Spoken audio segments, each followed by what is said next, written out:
Stilgar's black-bearded visage above him, the dark eyes glaring with battle light. "You found the body of the old Baron," Paul said.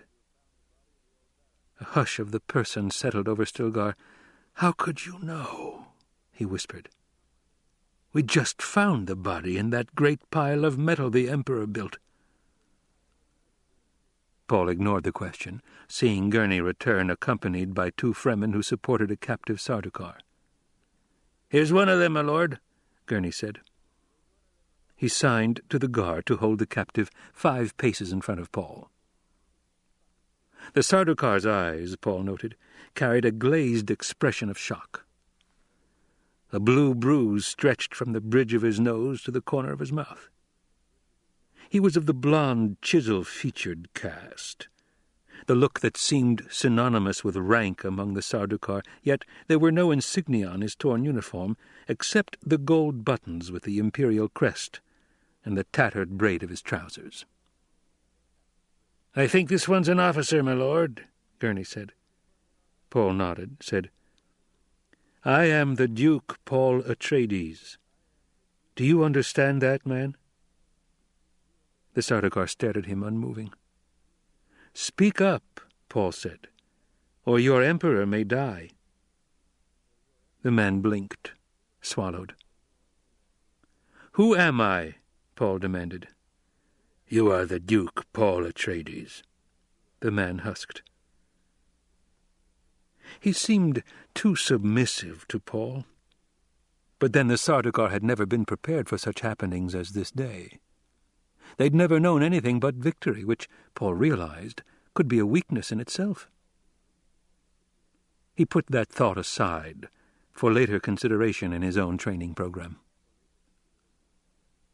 "I have a message for you to carry to the Emperor," Paul said, and he couched his words in the ancient formula.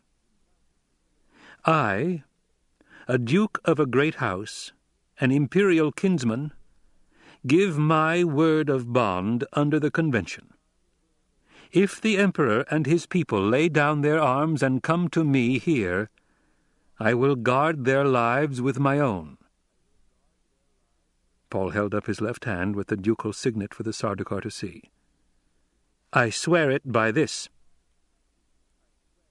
The man wet his lips with his tongue, glanced at Gurney. "Yes," Paul said, "who but an Atreides could command the allegiance of Gurney Halleck?" "I will carry the message," the Sardaukar said.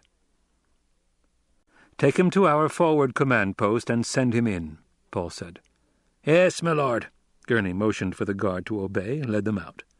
Paul turned back to Stilgar. "Chani and your mother have arrived," Stilgar said. "Chani has asked time to be alone with her grief.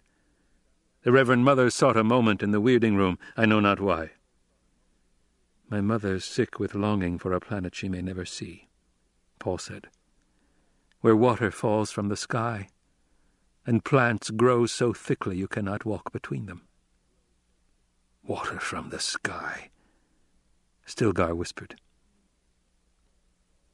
In that instant, Paul saw how Stilgar had been transformed from the Fremen Naib to a creature of the Lisan al-Gaib, a receptacle for awe and obedience. It was a lessening of the man, and Paul felt the ghost wind of the jihad in it. "I have seen a friend become a worshipper," he thought. In a rush of loneliness, Paul glanced around the room, noting how proper and on review his guards had become in his presence. He sensed the subtle, prideful competition among them, each hoping for notice from Muad'Dib. "Muad'Dib, from whom all blessings flow," he thought. And it was the bitterest thought of his life. "They sense that I must take the throne," he thought. "But they cannot know I do it to prevent the jihad." Stilgar cleared his throat, said, "Rabban too is dead." Paul nodded. Guards to the right suddenly snapped aside, standing at attention to open an aisle for Jessica. She wore her black abba and walked with a hint of striding across sand, but Paul noted how this house had restored to her something of what she had once been here. Concubine to a ruling duke. Her presence carried some of its old assertiveness. Jessica stopped in front of Paul, looked down at him. She saw his fatigue and how he hid it, but found no compassion for him. It was as though she had been rendered incapable of any emotion for her son. Jessica had entered the great hall wondering why the place refused to fit itself snugly into her memories. It remained a foreign room, as though she had never walked here with her beloved Leto, never confronted a drunken Duncan Idaho here, never. There should be a word tension directly opposite to adab, the demanding memory, she thought. There should be a word for memories that deny themselves. "Where is Alia?" she asked. "Out doing what any good Fremen child should be doing in such times," Paul said. "She's killing enemy wounded, and marking their bodies for the water recovery teams." "Paul, you must understand that she does this out of kindness," he said. "Isn't it odd how we misunderstand the hidden unity of kindness and cruelty?" Jessica glared at her son, shocked by the profound change in him. Was it his child's death did this? She wondered. And she said, "The men tell strange stories of you, Paul. They say you've all the powers of the legend. Nothing can be hidden from you, that you see where others cannot see." "A Bene Gesserit should ask about legends?" he asked. "I've had a hand in whatever you are," she admitted, "but you mustn't expect me to." "How would you like to live billions upon billions of lives?" Paul asked. "There's a fabric of legends for you. Think of all those experiences, the wisdom they'd bring. But wisdom tempers love, doesn't it? And it puts a new shape on hate. How can you tell what's ruthless unless you've plumbed the depths of both cruelty and kindness? You should fear me, Mother.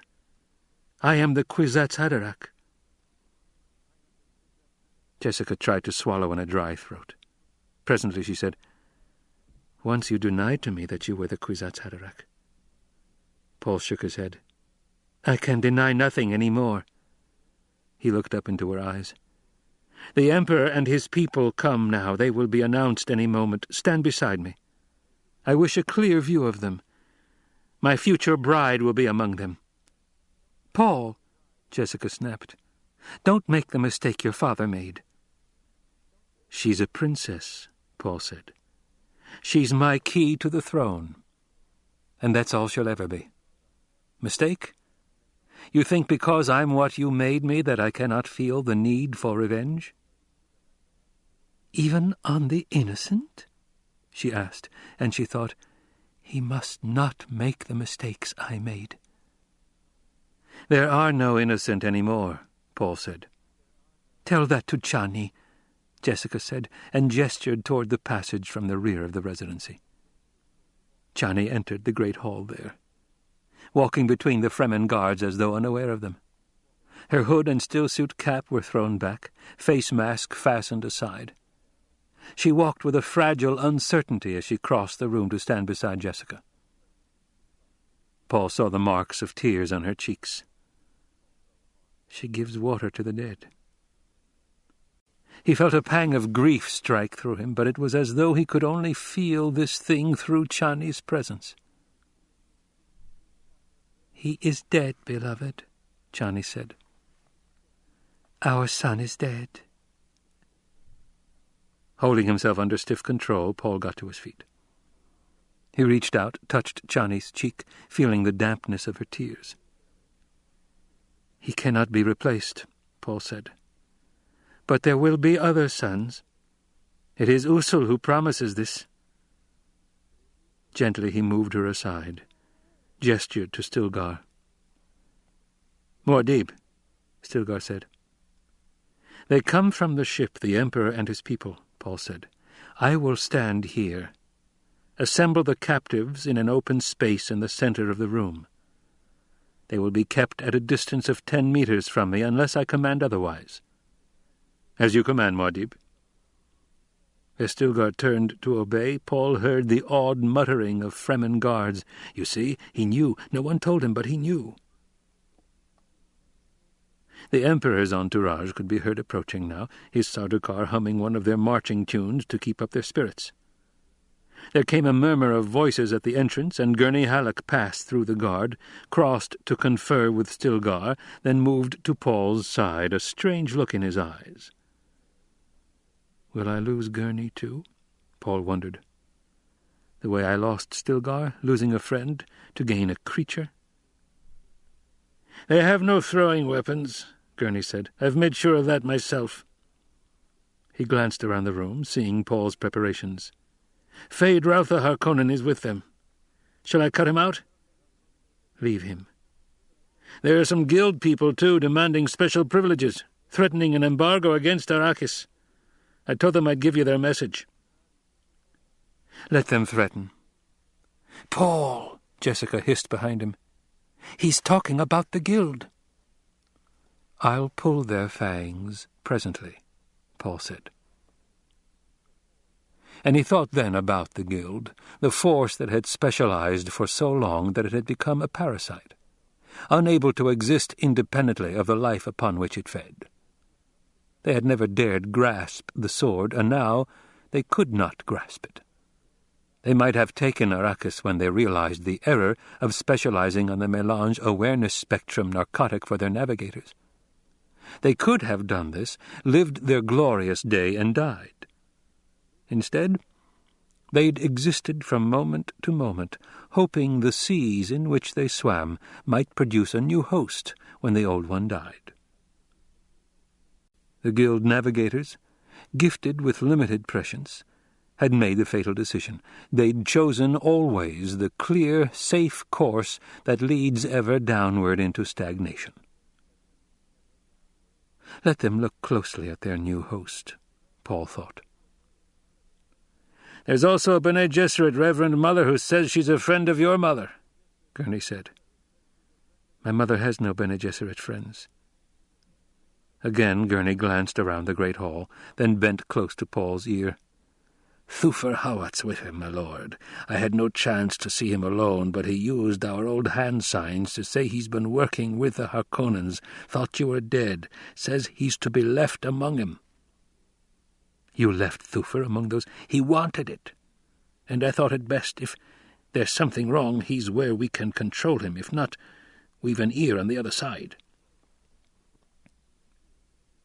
Paul thought then of prescient glimpses into the possibilities of this moment, and one timeline where Thufir carried a poisoned needle which the Emperor commanded he use against this upstart duke. The entrance guard stepped aside, formed a short corridor of lances. There came a murmurous swish of garments, feet rasping the sand that had drifted into the residency. The Padishah Emperor Shaddam IV led his people into the hall. His Berseg helmet had been lost, and the red hair stood out in disarray. His uniform's left sleeve had been ripped along the inner seam. He was beltless and without weapons, but his presence moved with him like a force shield bubble that kept his immediate area open. A Fremen lance dropped across his path, stopped him where Paul had ordered. The others bunched up behind, a montage of color, of shuffling and of staring faces. Paul swept his gaze across the group, saw women who hid signs of weeping, saw the lackeys who had come to enjoy grandstand seats at a Sardaukar victory and now stood choked to silence by defeat. Paul saw the bird-bright eyes of the Reverend Mother Gaius Helen Mohiam glaring beneath her black hood, and beside her the narrow furtiveness of Feyd-Rautha Harkonnen. "There's a face time betrayed to me," Paul thought. He looked beyond Feyd-Rautha then, attracted by a movement, seeing there a narrow, weaselish face he'd never before encountered, not in time or out of it. It was a face he felt he should know, and the feeling carried with it a marker of fear. Why should I fear that man? He wondered. He leaned toward his mother, whispered, "That man to the left of the Reverend Mother, the evil-looking one, who is that?" Jessica looked, recognizing the face from her duke's dossiers. "Count Fenring," she said. "The one who was here immediately before us, a genetic eunuch and a killer." The Emperor's errand boy, Paul thought. And the thought was a shock crashing across his consciousness because he had seen the Emperor in uncounted associations spread through the possible futures, but never once had Count Fenring appeared within those prescient visions. It occurred to Paul then that he had seen his own dead body along countless reaches of the time web, but never once had he seen his moment of death. Have I been denied a glimpse of this man because he is the one who kills me? Paul wondered. The thought sent a pang of foreboding through him. He forced his attention away from Fenring, looked now at the remnants of Sardaukar men and officers, the bitterness on their faces and the desperation. Here and there among them, faces caught Paul's attention briefly, Sardaukar officers measuring the preparations within this room, planning and scheming yet for a way to turn defeat into victory. Paul's attention came at last to a tall, blonde woman, green-eyed, a face of patrician beauty, classic in its hauteur, untouched by tears, completely undefeated. Without being told it, Paul knew her. Princess Royal, Bene Gesserit trained, a face that time vision had shown him in many aspects. Irulan. "There's my key," he thought. Then he saw movement in the clustered people. A face and figure emerged, Thufir Hawat. The seamed old features with darkly stained lips, the hunched shoulders, the look of fragile age about him. "There's Thufir Hawat," Paul said. "Let him stand free, Gurney." "My lord," Gurney said. "Let him stand free," Paul repeated. Gurney nodded. Hawat shambled forward as a Fremen lance was lifted and replaced behind him. The rheumy eyes peered at Paul, measuring, seeking. Paul stepped forward one pace, sensed the tense, waiting movement of the Emperor and his people. Hawat's gaze stabbed past Paul, and the old man said, "Lady Jessica, I but learned this day how I've wronged you in my thoughts. You needn't forgive." Paul waited, but his mother remained silent. "Thufir, old friend," Paul said. "As you can see, my back is toward no door." "The universe is full of doors," Hawat said. "Am I my father's son?" Paul asked. "More like your grandfather's," Hawat rasped. "You've his manner, and the look of him in your eyes." "Yet I am my father's son," Paul said. "For I say to you, Thufir, that in payment for your years of service to my family, you may now ask anything you wish of me. Anything at all. Do you need my life now, Thufir? It is yours." Paul stepped forward a pace, hands at his side, seeing the look of awareness grow in Hawat's eyes. He realizes that I know of the treachery, Paul thought. Pitching his voice to carry in a half-whisper for Hawat's ears alone, Paul said, "I mean this, Thufir. If you're to strike me, do it now." "I but wanted to stand before you once more, my Duke," Hawat said. And Paul became aware for the first time of the effort the old man exerted to keep from falling. Paul reached out, supported Hawat by the shoulders, feeling the muscle tremors beneath his hands. "Is there pain, old friend?" Paul asked. "There is pain, my Duke," Hawat agreed. "But the pleasure is greater." He half turned in Paul's arms extended his left hand, palm up toward the Emperor, exposing the tiny needle cupped against his fingers. "See, Majesty," he called. "See your traitor's needle. Did you think that I, who've given my life to service of the Atreides, would give them less now?"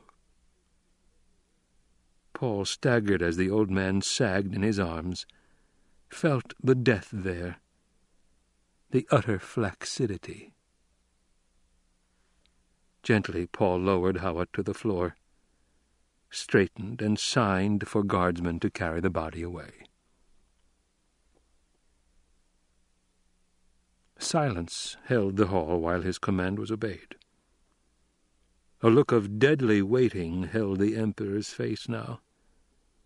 Eyes that had never admitted fear admitted it at last.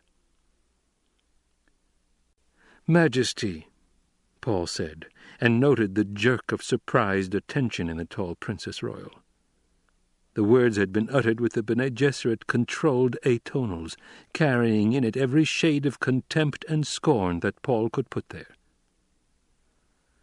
Bene Gesserit trained indeed, Paul thought. The Emperor cleared his throat, said, "Perhaps my respected kinsman believes he has things all his own way now. Nothing could be more remote from fact.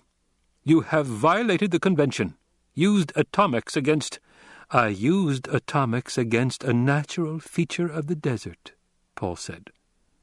"It was in my way, and I was in a hurry to get to you, Majesty, to ask your explanation for some of your strange activities." "There's a massed armada of the great houses in space over Arrakis right now," the Emperor said. "I've but to say the word, and they'll—" "Oh, yes," Paul said. "I almost forgot about them." He searched through the Emperor's suite until he saw the faces of the two guildsmen, spoke aside to Gurney. "Are those the guild agents, Gurney, the two fat ones dressed in grey over there?" "Yes, my lord." "You two," Paul said, pointing. "Get out of there immediately and dispatch messages that will get that fleet on its way home. After this you'll ask my permission before—" "The guild doesn't take your orders," the taller of the two barked. He and his companion pushed through to the barrier lances, which were raised at a nod from Paul. The two men stepped out, and the taller levelled an arm at Paul, said, "You may very well be under embargo for your—" "If I hear any more nonsense from either of you," Paul said, "I'll give the order that'll destroy all spice production on Arrakis, forever."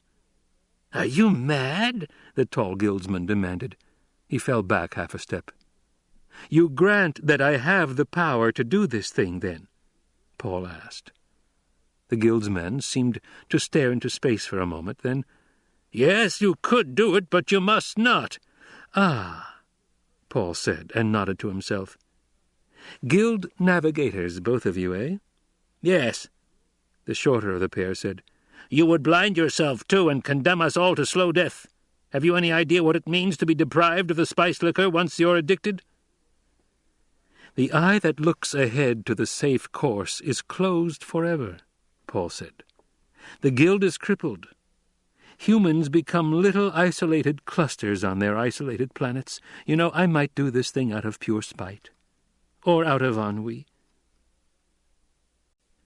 "Let us talk this over privately," the taller guildsman said. "I'm sure we can come to some compromise that is—" "Send the message to your people over Arrakis," Paul said. "I grow tired of this argument. If that fleet over us doesn't leave soon, there'll be no need for us to talk." He nodded toward his communications men at the side of the hall. "You may use our equipment." "First we must discuss this," the tall guildsman said. "We cannot just—" "Do it," Paul barked. "The power to destroy a thing is the absolute control over it. You've agreed I have that power. We are not here to discuss or to negotiate or to compromise. You will obey my orders or suffer the immediate consequences." "He means it," the shorter guildsman said. And Paul saw the fear grip them. Slowly the two crossed to the Fremen communications equipment. "Will they obey?" Gurney asked. "They have a narrow vision of time," Paul said. "They can see ahead to a blank wall marking the consequences of disobedience. Every guild navigator on every ship over us can look ahead to that same wall. They'll obey." Paul turned back to look at the Emperor, said, "When they permitted you to mount your father's throne, it was only on the assurance that you'd keep the spice flowing. You've failed them, Majesty. Do you know the consequences?" "Nobody permitted me to—" "Stop playing the fool," Paul barked. "The guild is like a village beside a river. They need the water, but can only dip out what they require. They cannot dam the river and control it because that focuses attention on what they take. It brings down eventual destruction. The spice flow, that's their river. And I have built a dam. But my dam is such that you cannot destroy it without destroying the river." The Emperor brushed a hand through his red hair, glanced at the backs of the two guildsmen.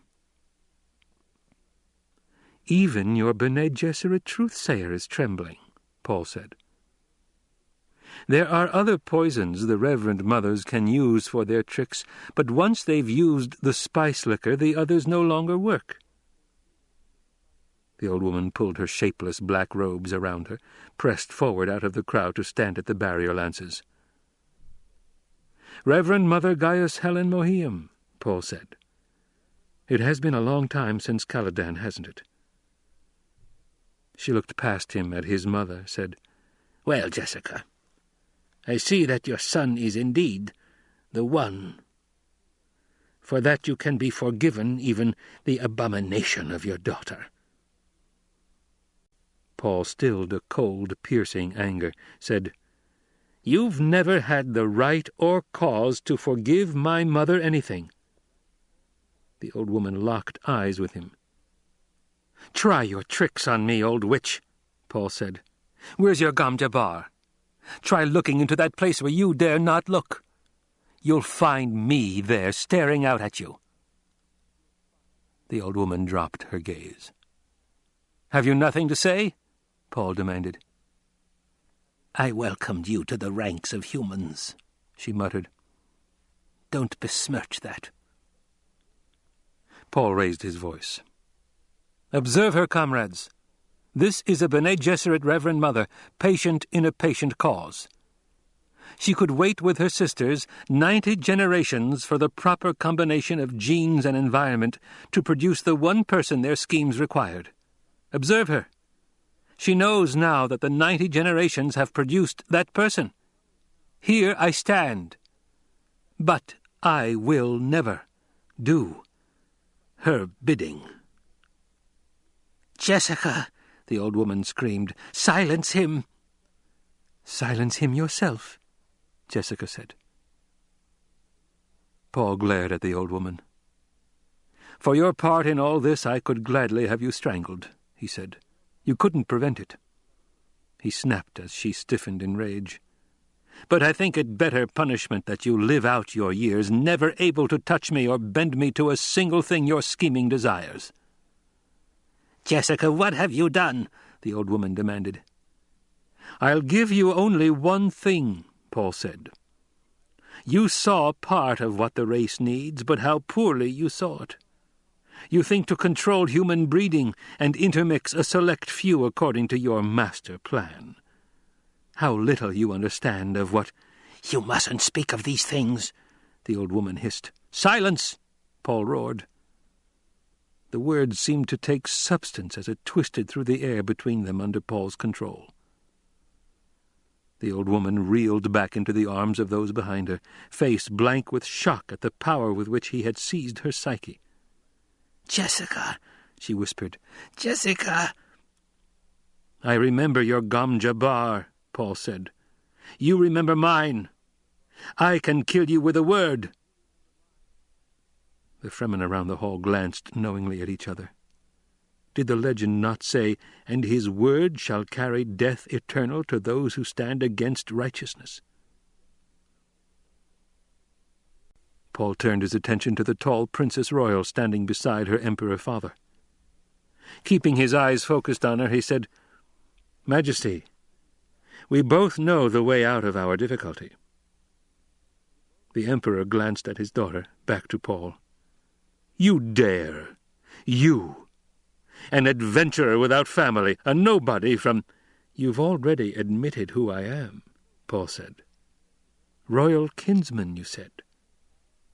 "Let's stop this nonsense." "I am your ruler," the Emperor said. Paul glanced at the guild's men standing now at the communications equipment and facing them. One of them nodded. "I could force it," Paul said.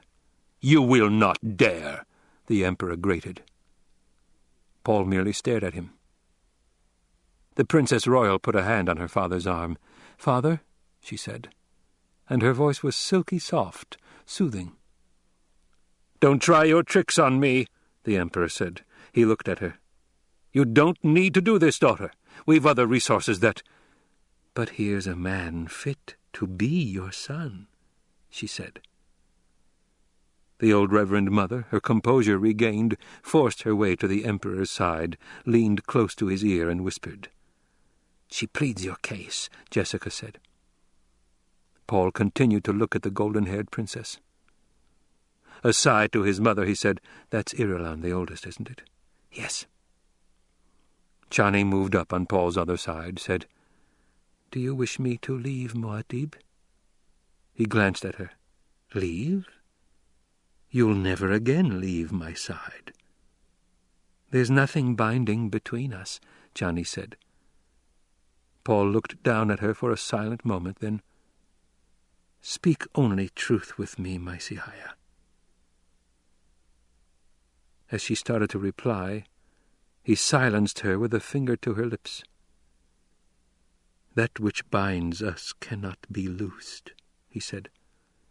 "Now, watch these matters closely, for I wish to see this room later through your wisdom." The Emperor and his truthsayer were carrying on a heated, low-voiced argument. Paul spoke to his mother. "She reminds him that it's part of their agreement to place a Bene Gesserit on the throne, and Irulan is the one they've groomed for it." "Was that their plan?" Jessica said. "Isn't it obvious?" Paul asked. "I see the signs," Jessica snapped. "My question was meant to remind you that you should not try to teach me those matters in which I instructed you." Paul glanced at her, caught a cold smile on her lips. Gurney Halleck leaned between them, said, "I remind you, my lord, that there's a Harkonnen in that bunch." He nodded toward the dark-haired Fade Rautha pressed against a barrier lance on the left. "The one with the squinting eyes there on the left. As evil a face as I ever saw. You promised me once that—" "Thank you, Gurney," Paul said. "It's the Na Baron. Baron now that the old man's dead," Gurney said. "He'll do for what I've in—" "Can you take him, Gurney?" "My lord jests." "That argument between the Emperor and his witch has gone on long enough, don't you think, Mother?" She nodded. "Indeed." Paul raised his voice, called out to the Emperor, "Majesty, is there a Harkonnen among you?" Royal disdain revealed itself in the way the Emperor turned to look at Paul. "I believe my entourage has been placed under the protection of your ducal word," he said.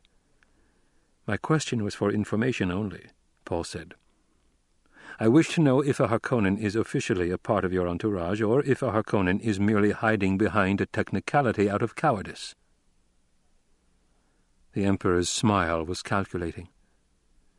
"Anyone accepted into the Imperial Company is a member of my entourage." "You have the word of a duke," Paul said. "But Muad'Dib is another matter. He may not recognize your definition of what constitutes an entourage. My friend Gurney Halleck wishes to kill a Harkonnen. If he—" "Canley!" Fade Rautha shouted. He pressed against the barrier lance. "Your father named this vendetta, Atreides. You call me coward while you hide among your women and offer to send a lackey against me." The old truthsayer whispered something fiercely into the Emperor's ear, but he pushed her aside, said, "Canley, is it? There are strict rules for Canley. Paul, put a stop to this, Jessica said. My lord, Gurney said, you promised me my day against the Harkonnens. You've had your day against them, Paul said, and he felt a harlequin abandon take over his emotions. He slipped his robe and hood from his shoulders, handed them to his mother with his belt and crysknife, began unstrapping his stillsuit. He sensed now that the universe focused on this moment. There's no need for this, Jessica said. There are easier ways, Paul.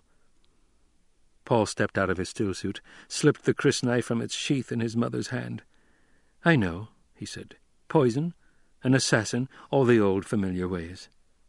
You promised me a Harkonnen, Gurney hissed, and Paul marked the rage in the man's face. The way the inkvine scar stood out dark and ridged. You owe it to me, my lord. Have you suffered more from them than I? Paul asked. My sister, Gurney rasped. My years in the slave pits. My father, Paul said. My good friends and companions. Thufir Hawat and Duncan Idaho, my years as a fugitive without rank or succor, and one more thing. It is now, Canley, and you know as well as I the rules that must prevail. Halleck's shoulders sagged. My lord, if that swine... He's no more than a beast you'd spurn with your foot and discard the shoe because it had been contaminated.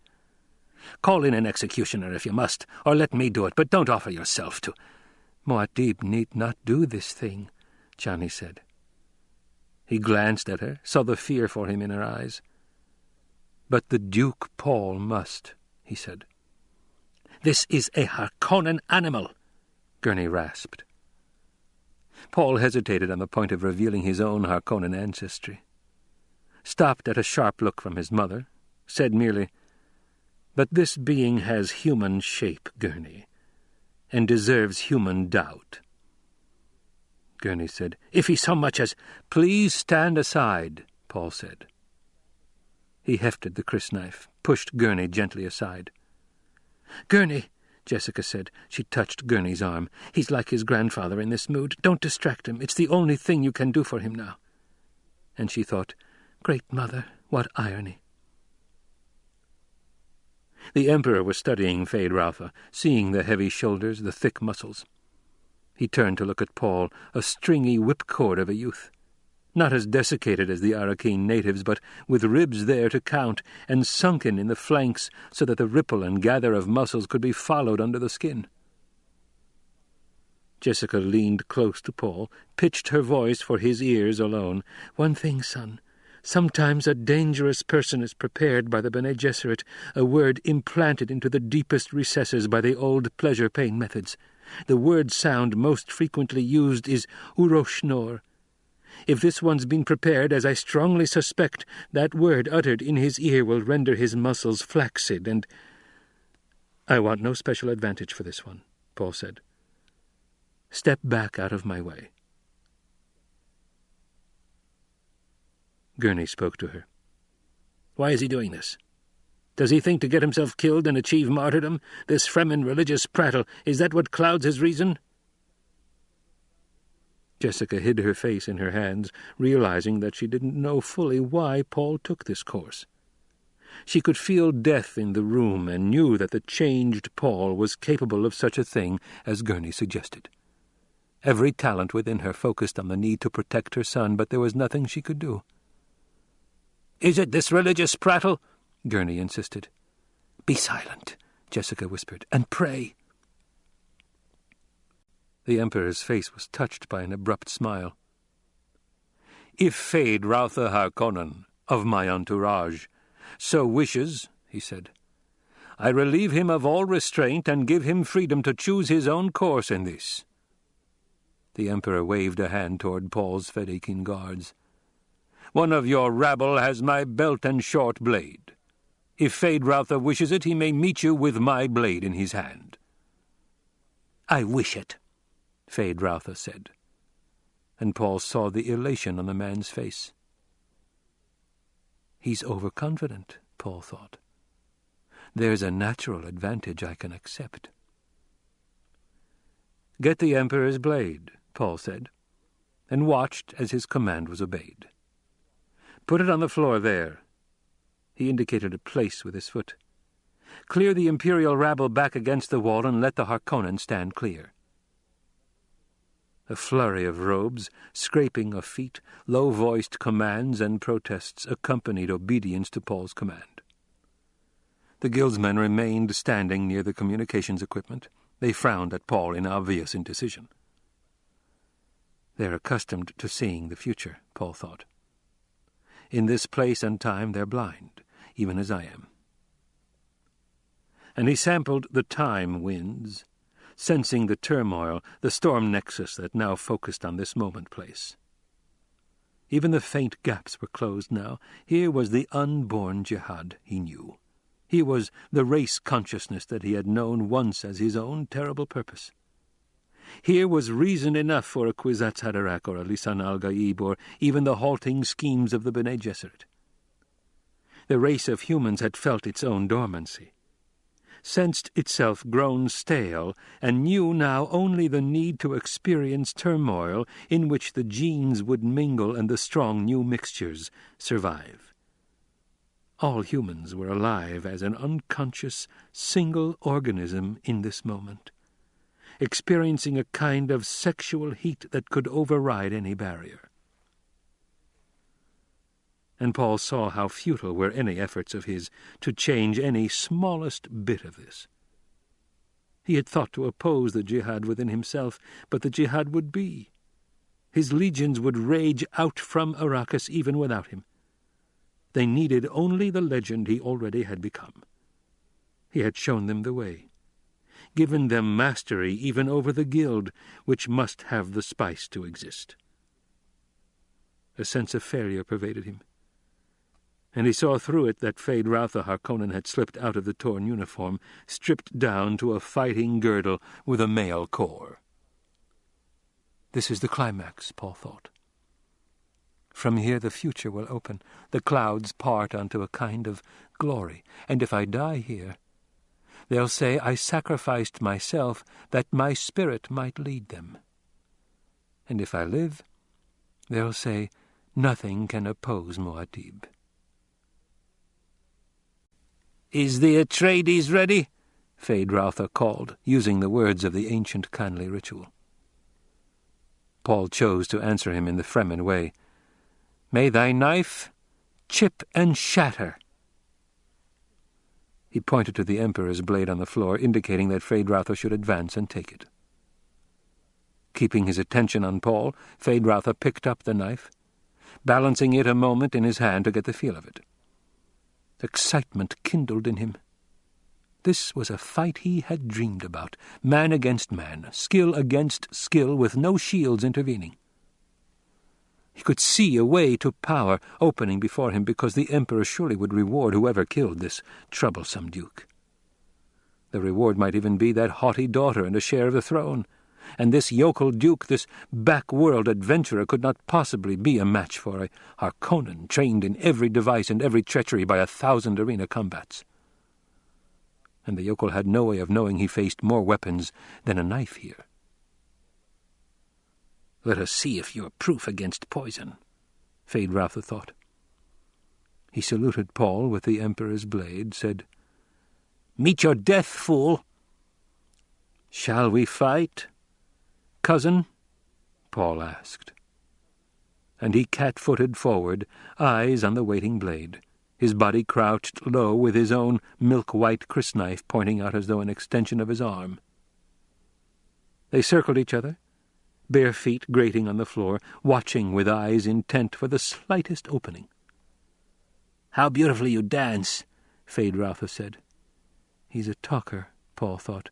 There's another weakness. He grows uneasy in the face of silence. "Have you been shriven?" Feyd-Rautha asked. Still Paul circled in silence.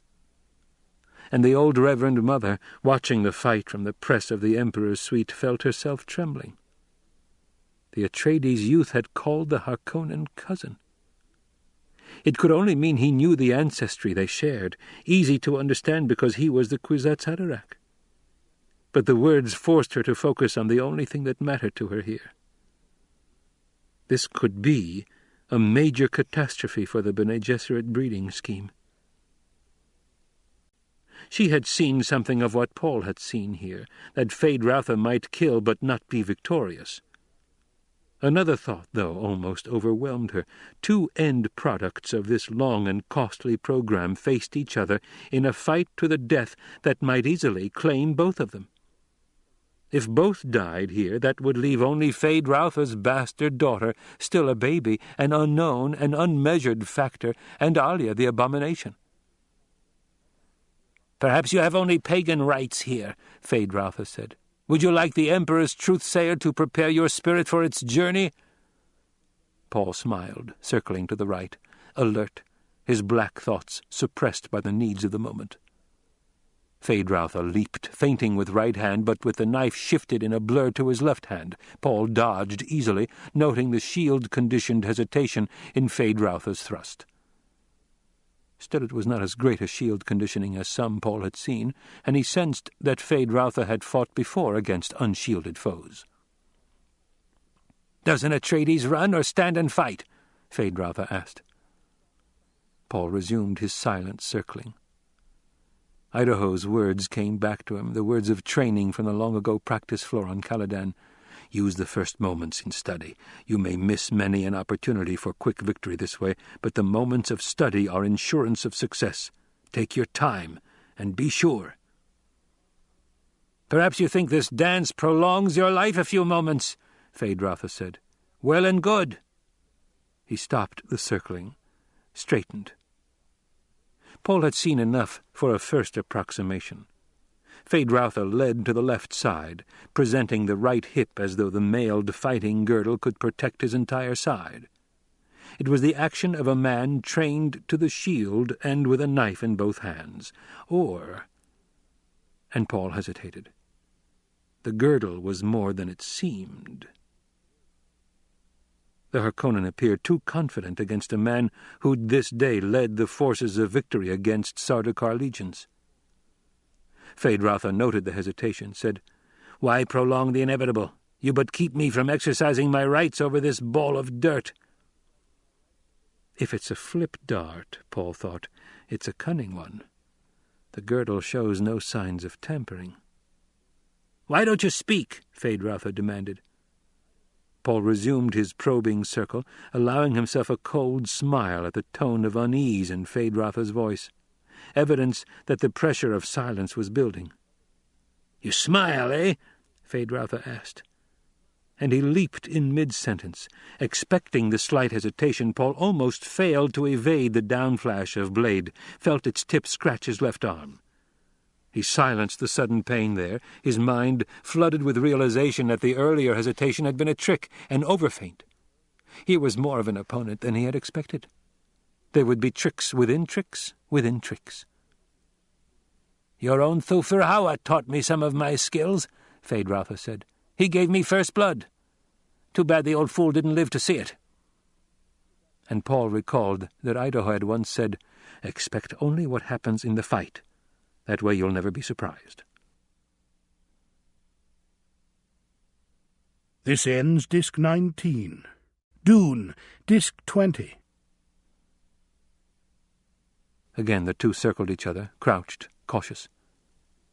Paul saw the return of elation to his opponent, wondered at it. Did a scratch signify that much to the man? Unless there were poison on the blade.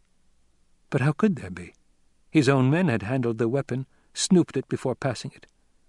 They were too well trained to miss an obvious thing like that. "That woman you were talking to over there," Feyd-Rautha said. "The little one, is she something special to you? A pet, perhaps? Will she deserve my special attentions?" Paul remained silent, probing with his inner senses, examining the blood from the wound, finding a trace of soporific from the Emperor's blade. He realigned his own metabolism to match this threat and changed the molecules of the soporific, but he felt a thrill of doubt. They'd been prepared with soporific on a blade. A soporific. Nothing to alert a poison snooper, but strong enough to slow the muscles it touched. His enemies had their own plans within plans, their own stacked treacheries. Again Feyd-Rautha leaped, stabbing. Paul, the smile frozen on his face, feinted with slowness as though inhibited by the drug, and at the last instant dodged to meet the down-flashing arm on the crysknife's point. Feyd-Rautha ducked sideways and was out and away. His blade shifted to his left hand, and the measure of him that only a slight paleness of jaw betrayed the acid pain where Paul had cut him. Let him know his own moment of doubt, Paul thought. Let him suspect poison. "Treachery!" Feyd-Rautha shouted. "He's poisoned me! I do feel poison in my arm!" Paul dropped his cloak of silence, said, "Only a little acid to counter the soporific on the Emperor's blade." Feyd-Rautha matched Paul's cold smile, lifted blade in left hand for a mock salute. His eyes glared rage behind the knife. Paul shifted his crysknife to his left hand, matching his opponent. Again they circled, probing. Feyd-Rautha began closing the space between them, edging in, knife held high, anger showing itself in squint of eye and set of jaw. He feinted right and under, and they were pressed against each other, knife hands gripped, straining. Paul, cautious of Feyd-Rautha's right hip where he suspected a poison-flip dart, forced the turn to the right. He almost failed to see the needle point flick out beneath the belt line. A shift and a giving in Feyd-Rautha's motion warned him. The tiny point missed Paul's flesh by the barest fraction. On the left hip. Treachery within treachery within treachery, Paul reminded himself. Using Bene Gesserit-trained muscles, he sagged to catch a reflex in Feyd-Rautha, but the necessity of avoiding the tiny point jutting from his opponent's hip threw Paul off just enough that he missed his footing, and found himself thrown hard to the floor, Feyd-Rautha on top. "You see it there on my hip?" Feyd-Rautha whispered. "Your death, fool!" And he began twisting himself around, forcing the poisoned needle closer and closer. "It'll stop your muscles, and my knife will finish you. There'll be never a trace left to detect." Paul strained, hearing the silent screams in his mind, his cell-stamped ancestors demanding that he use the secret word to slow Feyd-Rautha, to save himself. "I will not say it," Paul gasped. Feyd-Rautha gaped at him, caught in the merest fraction of hesitation. It was enough for Paul to find the weakness of balance in one of his opponent's leg muscles, and their positions were reversed. Feyd-Rautha lay partly underneath, with right hip high, unable to turn because of the tiny needlepoint caught against the floor beneath him. Paul twisted his left hand free, aided by the lubrication of blood from his arm, thrust once hard up underneath Feyd-Rautha's jaw. The point slid home into the brain. Feyd-Rautha jerked and sagged back, still held partly on his side by the needle, embedded in the floor. Breathing deeply to restore his calm, Paul pushed himself away and got to his feet. He stood over the body, knife in hand, raised his eyes with deliberate slowness to look across the room at the Emperor. "Majesty," Paul said, "your force is reduced by one more. Shall we now shed sham and pretense? Shall we now discuss what must be? Your daughter wed to me, and the way opened for an Atreides to sit on the throne." The Emperor turned, looked at Count Fenring. The Count met his stare, grey eyes against green. The thought lay there clearly between them, their associations so long that understanding could be achieved with a glance. "Kill this upstart for me," the Emperor was saying. "The Atreides is young and resourceful, yes, but he is also tired from long effort, and he'd be no match for you anyway. Call him out now. You know the way of it. Kill him." Slowly Fenring moved his head, a prolonged turning until he faced Paul. "Do it," the Emperor hissed. The Count focused on Paul, seeing with eyes his Lady Margot had trained in the Bene Gesserit way, aware of the mystery and hidden grandeur about this Atreides youth. "I could kill him," Fenring thought, and he knew this for a truth. Something in his own secretive depths stayed the Count then, and he glimpsed briefly, inadequately, the advantage he held over Paul, a way of hiding from the youth, a furtiveness of person and motives that no eye could penetrate. Paul, aware of some of this from the way the time nexus boiled, understood at last why he had never seen Fenring along the webs of prescience. Fenring was one of the might-have-beens. An almost Kwisatz Haderach, crippled by a flaw in the genetic pattern, a eunuch. His talent concentrated into furtiveness and inner seclusion. A deep compassion for the Count flowed through Paul, the first sense of brotherhood he'd ever experienced. Fenring, reading Paul's emotion, said, "Majesty, I must refuse." Rage overcame Shaddam IV. He took 2 short steps through the entourage, cuffed Fenring viciously across the jaw. A dark flush spread up and over the Count's face. He looked directly at the Emperor, spoke with deliberate lack of emphasis. "We have been friends, Majesty. What I do now is out of friendship. I shall forget that you struck me." Paul cleared his throat, said, "We were speaking of the throne, Majesty." The Emperor whirled, glared at Paul. "I sit on the throne," he barked. "You shall have a throne, unsalusa secundus," Paul said. "I put down my arms and came here on your word of bond," the Emperor shouted. "You dare threaten—" "Your person is safe in my presence," Paul said. And Atreides promised it. Muad'Dib, however, sentences you to your prison planet. But have no fear, Majesty. I will ease the harshness of the place with all the powers at my disposal. It shall become a garden world full of gentle things." As the hidden import of Paul's words grew in the Emperor's mind, he glared across the room at Paul. "Now we see true motives," he sneered. "Indeed," Paul said. "And what of Arrakis?" the Emperor asked. "Another garden world full of gentle things?" "The Fremen have the word of Muad'Dib," Paul said. "There will be flowing water here open to the sky, and green oases rich with good things. But we have the spice to think of too. Thus there will always be desert on Arrakis, and fierce winds, and trials to toughen a man. We Fremen have a saying, God created Arrakis to train the faithful. One cannot go against the word of God." The old truth-sayer, the Reverend Mother Gaius Helen Mohiam, had her own view of the hidden meaning in Paul's words now. She glimpsed the jihad and said, "You cannot loose these people upon the universe." "You will think back to the gentle ways of the Sardaukar," Paul snapped. "You cannot," she whispered. "You're a truth-sayer," Paul said. "Review your words." He glanced at the Princess Royal, back to the Emperor. "Best be done quickly, Majesty." The Emperor turned a stricken look upon his daughter. She touched his arm, spoke soothingly. "For this I was trained, Father." He took a deep breath. "You cannot stay this thing," the old truth-sayer muttered. The Emperor straightened, standing stiffly with a look of remembered dignity. "Who will negotiate for you, kinsman?" he asked.